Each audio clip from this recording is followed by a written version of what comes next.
আজকের উঠান বৈঠক শেষে আমাদের যে গণমিছিল হবে, এই গণমিছিলের যুবদল, স্বেচ্ছাসেবক দল, ছাত্রদল সহকারে আমরা এখানে উপস্থিত আছি। আর একটি কথা হলো, আমাদের প্রাণপ্রিয় নেতা রূপগঞ্জের অহংকার জনাব মোস্তাফিজুর রহমান ভূঁইয়া দিবু ভাইয়ের ধানের শীষ প্রতীকে আমরা জয়যুক্ত করব।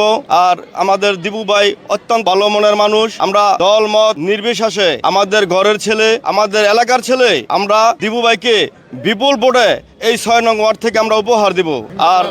আর তারেক রহমান আমাদের অহংকার, ওনার মা নাই, বাবা নাই, আমরাই ওনার পরিবার। আমরা জনাব তারেক রহমানের নির্দেশে আগামী ১২ তারিখে ইনশাল্লাহ সকাল ভোট কেন্দ্রে যাব এবং ফলাফল নিয়ে আমরা ঘরে ফিরবো ইনশাল্লাহ।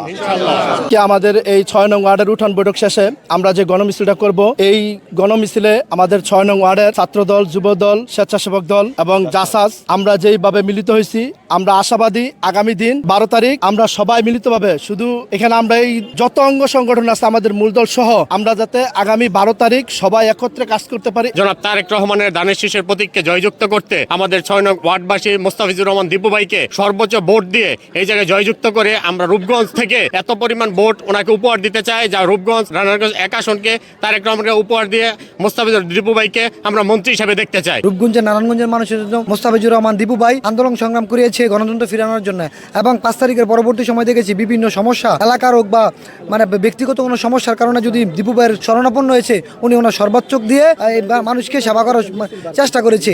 রূপগঞ্জের মানুষ ধানের শীষের প্রতীকে ভোট দিবে এই আশা ব্যক্ত করি আমরা। মোস্তাফিজুর রহমান দিপু ভাই মনোনয়ন পাওয়ার পরই আমাদের গ্রামে উৎসবের মতো সৃষ্টি হয়েছে। আজকে এই গণজোয়ার আমরা দেখতে পাচ্ছি, হাজারো মানুষ আজকে আমাদের মিছিলে অংশগ্রহণ করেছে।